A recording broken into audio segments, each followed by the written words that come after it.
குடியதன் உருவுமை கொலமிகு கரியது வடிகொடு தன்னதடி வழிபடும் அவரிடர் கடி கணபதி வர அருளின் மிகக்குடைய வடிவினர் பயில் வழி வளமுறை இறையே. பந்த மகற்றும் அனந்தகுண புறப்பன் எவன்பால் உதிக்குமோ, எந்த உலகம் எவனிடத்தில் ஈன்றிருந்து கறக்குமோ, சந்தமறை ஆகமல் அனைத்தும் எவன்பால் தகவருமோ, அந்த இறையாம் கணபதியை அன்புகூர தொல்கின்றோம். வேத நாயகனே, மெய்ப்பொருளே, அல்லல் என்னும் மாசறு தாட்கொள்ளும் தெய்வமே,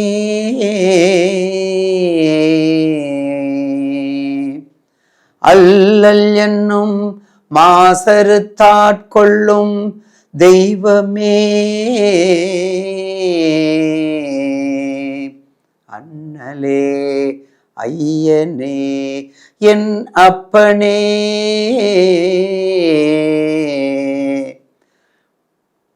தில்லை நகர்வாழ் அதிபதி ஜனகாதிபதி துதிப்பதி அன்னை உரை சிவகாமி அன்பில் உரை நடனபதியே,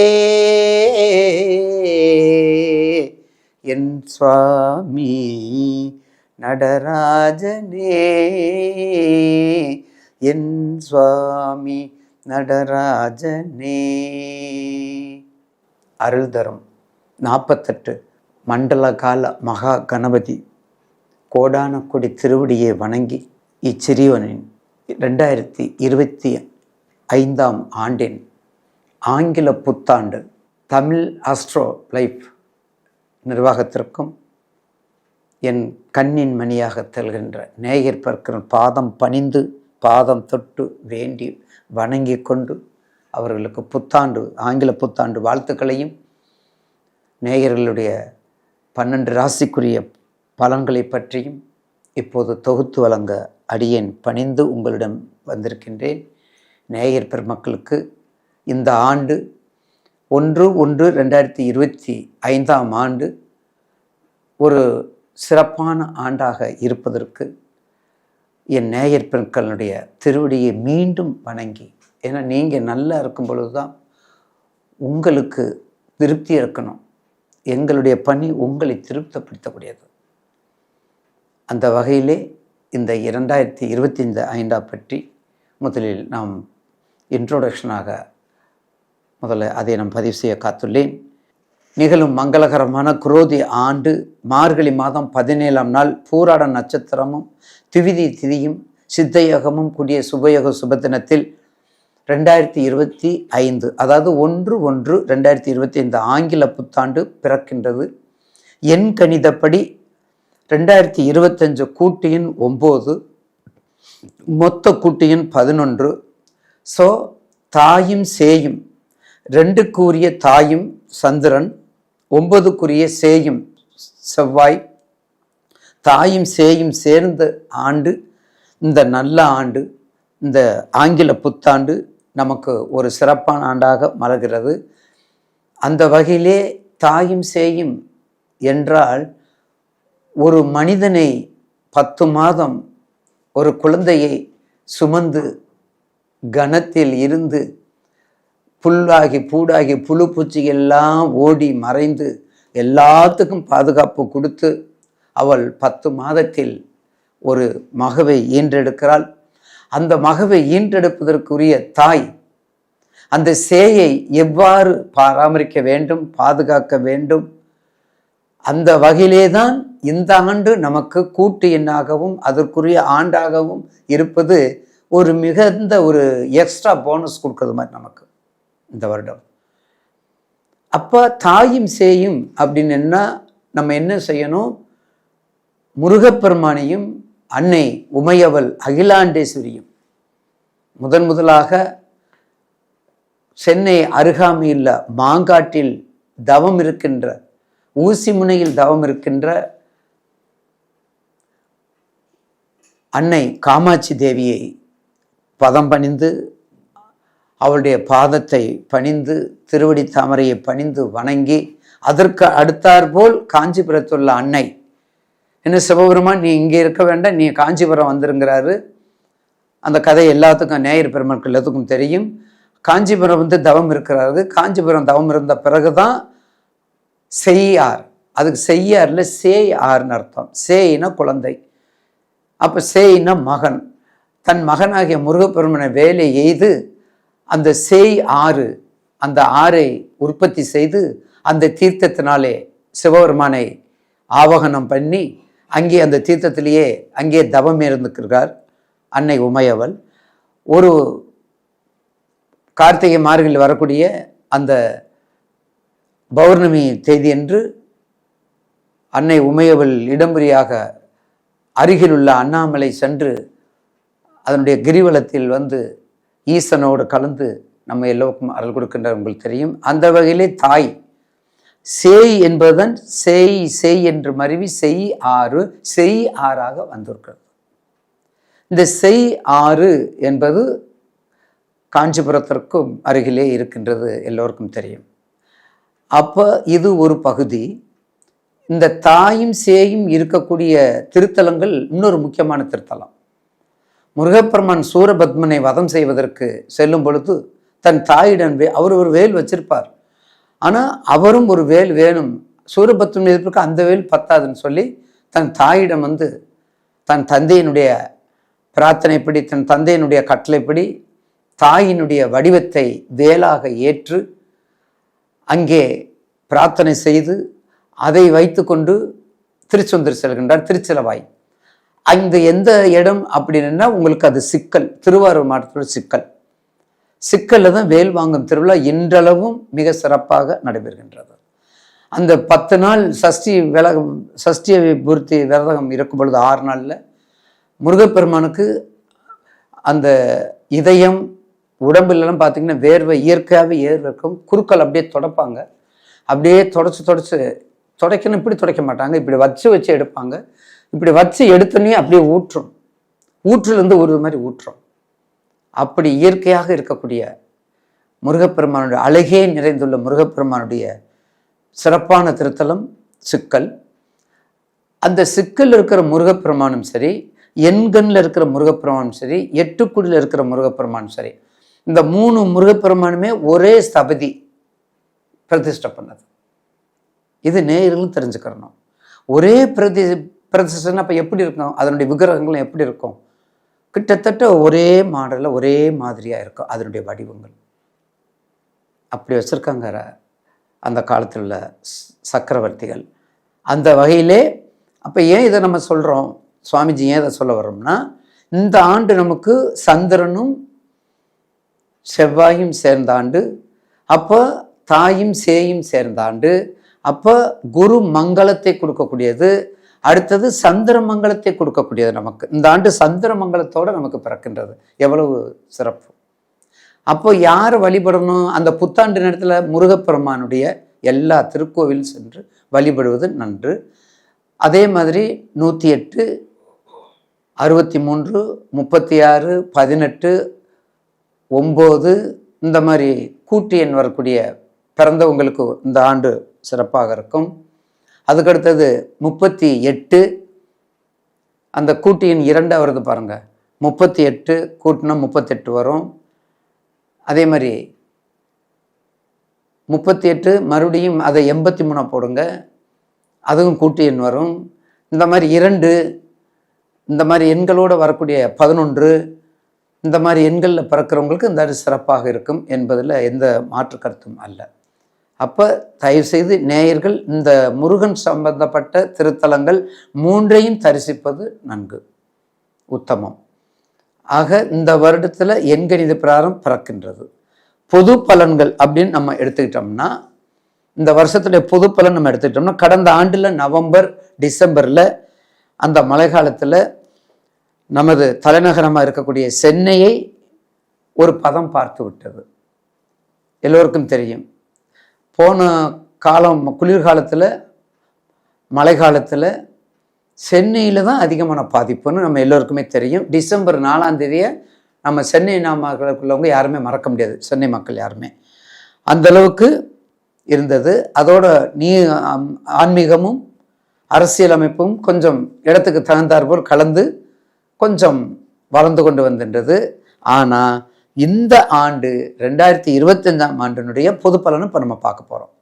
அப்போ 2025ஆம் ஆண்டு கடந்த ஆண்டை விட ஒரு சிறப்பான, ஒரு செழிப்பான, ஜெகம் முழுவதும் குறிப்பாக நேயர்களுக்கு தெளிவான ஆண்டாக நடைபெறும்.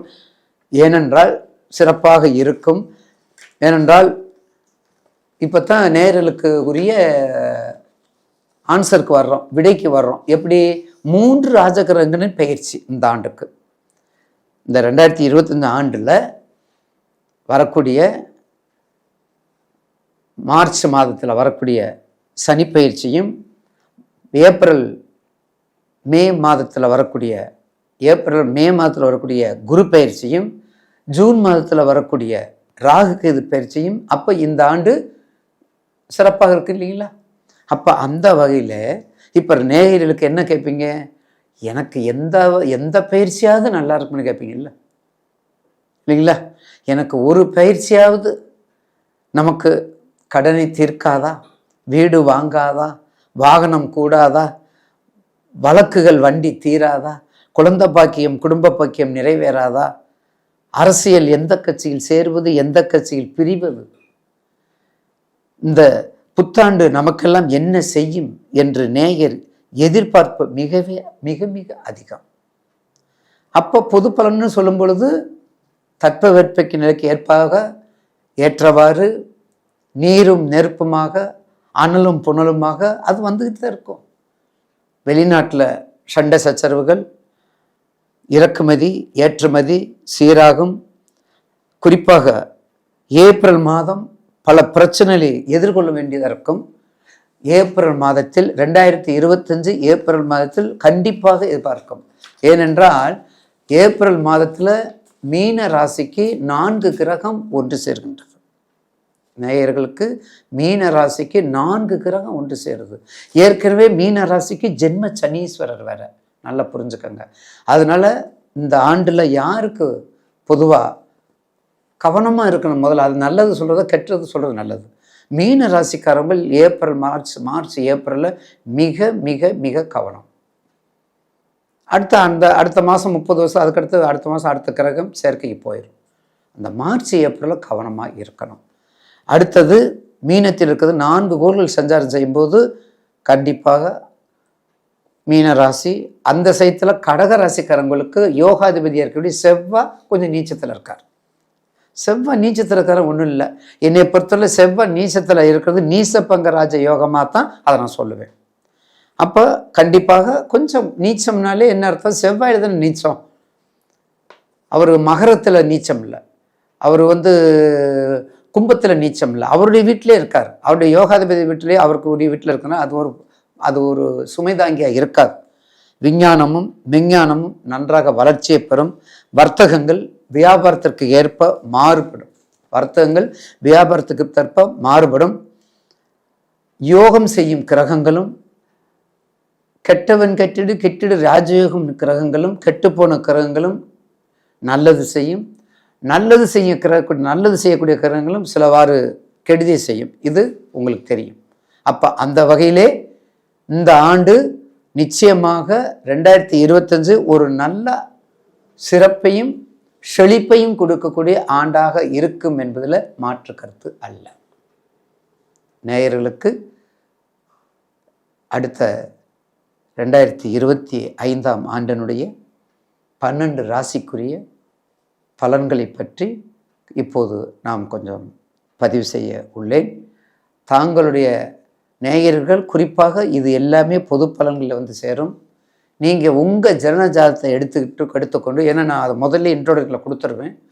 உங்கள் ஜாதகத்தை எடுத்துக்கொண்டு, உங்கள் ஜாதகத்தில் லக்னாதிபதி, யோகாதிபதி, பாக்கியாதிபதி ஜாதகத்தில் என்ன திசையெல்லாம் எடுத்து வைத்துக்கொண்டு கீழ்கண்ட நண்பர்களுக்கு சந்தேகத்தை நீங்கள் வரலாம்.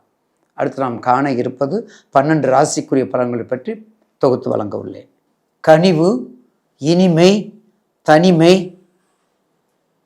நேர்மை, நீதி எல்லாத்துக்கும் அப்பாற்பட்ட ஒரு சக்தி படைத்தவர் தான் துலாம் ராசி. தனிமை நாமே எடுத்துக்கொண்டால் அது இனிமை, அது சொர்க்கம், அது இன்பம், அது நமது மாயை. மற்றவர்களால் கொடுக்கப்பட்டால் சொர்க்கத்துக்கு ஆப்போசிட் என்னது? தெரிஞ்சுக்கங்க. இனிமைக்கு ஆப்போசிட் என்னது தெரிஞ்சுக்கங்க. இன்பத்துக்கு ஆப்போசிட் என்ன தெரிஞ்சுக்கங்க. அப்படிப்பட்ட துலாம் ராசி நேயர்களுக்கு இந்த சனிப்பெயர்ச்சி நிச்சயமாக உங்களுடைய ராசிக்கு அழகான இடத்துக்கு வர்றார்.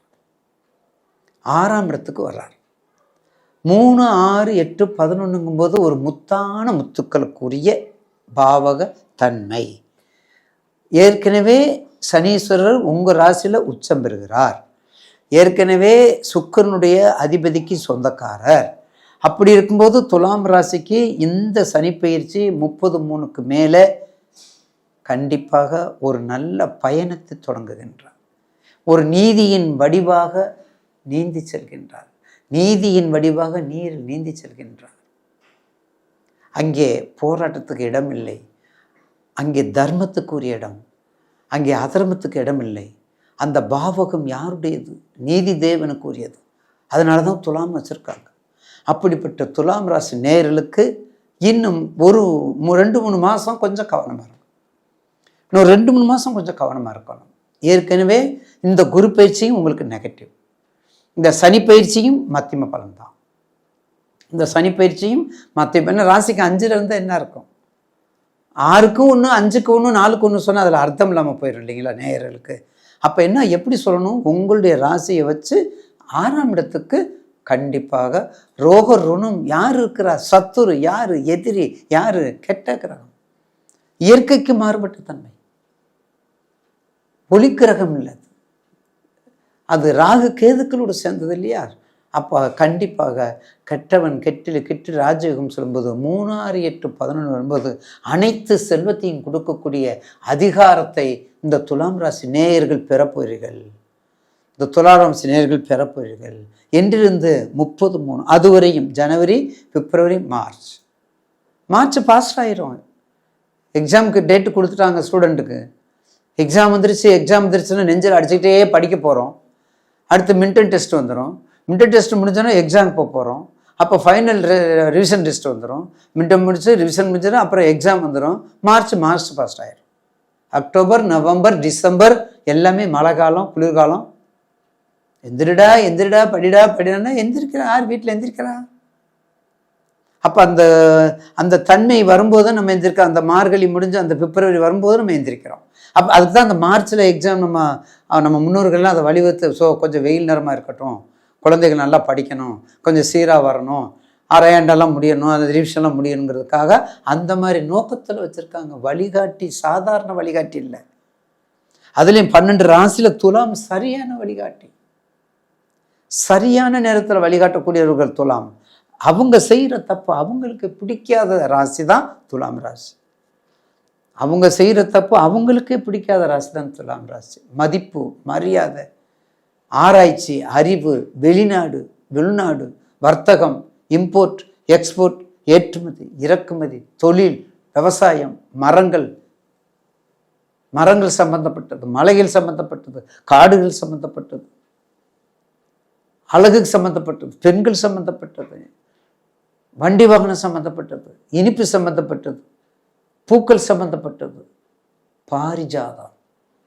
பாரிஜாதம் மலர் துலாம் ராசிக்கு மிக உகந்தது. அங்கே மிதுனத்துக்கு மனோரஞ்சிதம், இங்கே துலாமுக்கு பாரிஜாதம். பார்த்தீங்களா? மிதுனமும் காற்றாசி, துலாமும் காற்றாசி, சதயமும் காற்றாசி. அங்கே சதயம் வரும்போது அங்கே மறிக்கொழுந்தும். அது யாருக்கும் தெரியாது. மிதுனத்துக்கு மனோரஞ்சிதம், துலாமுக்கு பாரிசாதம், சதயத்துக்கு வரும்போது மறிக்கொழுந்து. ஏனென்றால் துலாம் சுக்கிரன் சம்பந்தப்பட்ட இடம். அது மட்டுமல்லங்க, மிதுனம் புதனுக்குரிய இடம், மனோரஞ்சிதம். சுக்கிரன் பாரிசாதத்துக்குரிய இடம், பரம்பல் நிற்கும் இடம், அம்மை அருள் குறிக்கும் இடம். சதயம் ராகுக்குரிய நட்சத்திரம். அதே சமயத்தில் மதுரையம்பதிக்குரிய நட்சத்திரம். அந்த புதன் வழிபாடு செய்த நட்சத்திரம் சதய நட்சத்திரம். வடக்கு வெளியே அடுத்த சதயத்துக்கு சொல்கிறேன். அப்படிப்பட்ட பாரிஜாத மலர் கொண்டு கையில் பார்த்து கொண்டு அம்பிகையை நினைத்து கொண்டு வணங்கினால் நிச்சயமாக அது துலாம் ராசி நேயர்களுக்கு உங்கள் ராசிக்கு 8ல் உள்ள குரு உங்களை ஒன்றும் செய்ய மாட்டார். தனுசு மீனத்துக்கு என்ன செய்கிறாரோ அதைத்தான் துலாமுக்கு செய்வார். நேயர்கள் நல்லா தெரிஞ்சுக்கங்க. தனுசுக்கு மீனத்துக்கும் என்ன செய்கிறாங்களோ அதைத்தான் செய்வார். அப்போ மேற்கண்ட எல்லா தொழிலும் நீங்கள் பண்ணிட்டு வாங்க, எல்லா தொழிலும் நீங்கள் பண்ணிட்டு வாங்க, சீராய்வாக பண்ணிட்டு வாங்க. நிச்சயமாக அடுத்த வரக்கூடிய குரு பயிற்சியும் உங்களுக்கு நன்றாக இருக்கும். அடுத்து வரக்கூடிய குரு பயிற்சியும் உங்களுக்கு அப்போ சனி பயிற்சி ஆல்ரெடி ஓகே. குரு பயிற்சி உங்களுக்கு 5ஆம் இடமா பார்க்க போகிறார். ராகு கேது கொஞ்சம் மத்தியமமாக இருக்கும். ஏன்னா ராகு உங்களுக்கு இப்போ ராகு நல்லா இருக்கார், உங்களுடைய ராசிக்கு ராகு நல்லா இருக்காரு. அப்போ ராசிக்கு 5ஆம் இடத்துக்கு வரும்போது கொஞ்சம் சிதறலாம், கொஞ்சம் சேர்த்து வச்சதெல்லாம் பார்த்து பக்குவப்படுத்தி கொள்ளலாம். சேர்த்ததெல்லாம் பக்குவப்படுத்தி பண்ணிக்கொண்டா நிச்சயமாக ஒரு நல்ல பலனை கொடுக்கும். அப்போ துலாம் ராசி நேயர்களுக்கு இந்த ஆண்டு பிற்பகுதி ஒரு நல்ல மதிப்பை கொடுக்கக்கூடியது, நல்ல மதிப்பீடு கொடுக்கக்கூடியது, நல்ல வாக்குத்தன்மையை கொடுக்கக்கூடியது, நல்ல வழிமுறையை காட்டக்கூடிய ஆண்டு தான் உங்களுக்கு 2025. போதுமா? ஆக துலாம் ராசி நேயர்களுக்கு உங்களுடைய தசாபுத்தி வயதை பார்த்து கொள்ளுங்கள்.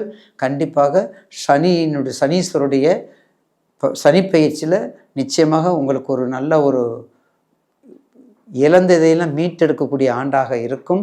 அதே சமயத்தில் குரு பயிற்சி 3 ராஜகிரகங்களில் 2 ராஜகிரகம் இருக்குதே போதுமே. அதான் நான் ஃபஸ்ட்டு இன்ட்ரடக்ஷனில் சொன்னேன்ல, 12 ராசிக்கு இந்த 3 ராஜகிரகமும் ஏதாவது ஒரு நன்மையை செய்யாதுன்னு கேட்காம நேயர்கள் இருப்பாங்களா? எதிர்பார்த்து கொண்டிருப்பீங்கல்ல.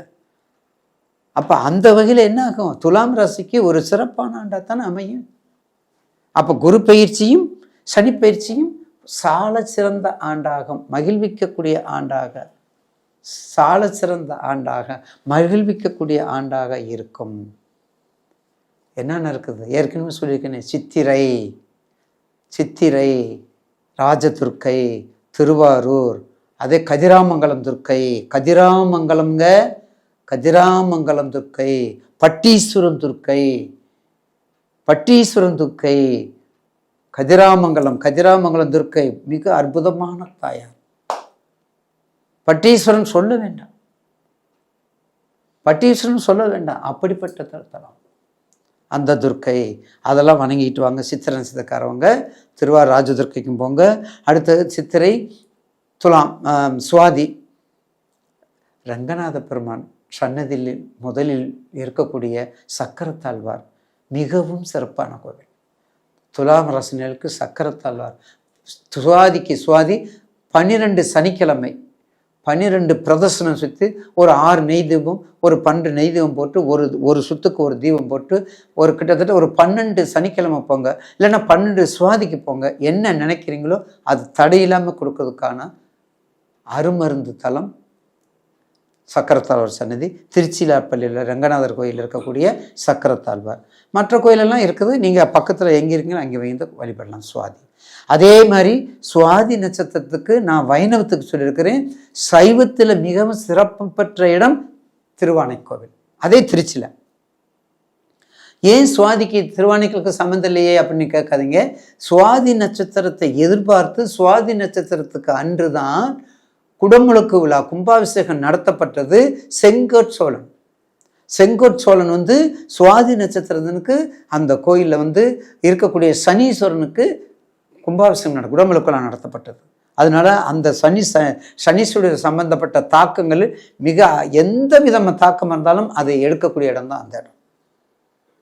சுவாதிக்கு போனால் இன்னும் சிறப்பு, ஜென்ம நட்சத்திரத்துக்கு போனாலும் சிறப்பு, சுவாதிக்கு போனால் இன்னும் உங்களுக்கு போனஸ். சித்திரை, சுவாதி, அடுத்தது விசாகம்